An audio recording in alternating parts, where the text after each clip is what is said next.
Hi tech രീതിയിൽ എടിഎമ്മിൽ നിന്ന് മോഷണം നടത്തിവന്ന രണ്ടുപേരെ പോലീസ് പിടികൂടി.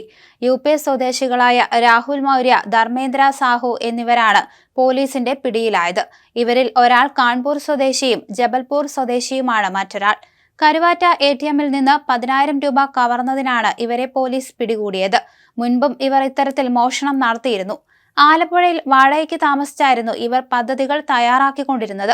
നാട്ടിലേക്ക് മടങ്ങുന്നതിന് തൊട്ടു മുൻപാണ് കലവൂരിൽ നിന്ന് ഹരിപ്പാട് പോലീസ് പ്രതികളെ പിടികൂടിയത്.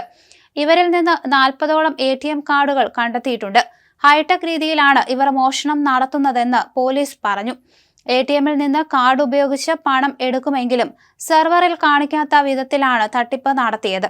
പ്രതികളെ കൊടുക്കാൻ പോലീസിന് തുമ്പായത് പ്രതികൾ ഉപയോഗിച്ചിരുന്ന സ്കൂട്ടറും ഷൂസുമാണ്. കരുവാറ്റയിൽ സ്കൂട്ടറിലാണ് മോഷ്ടാക്കൾ എത്തിയത്. ഇത് മറ്റൊരു വാഹനത്തിന്റെ നമ്പറായിരുന്നു.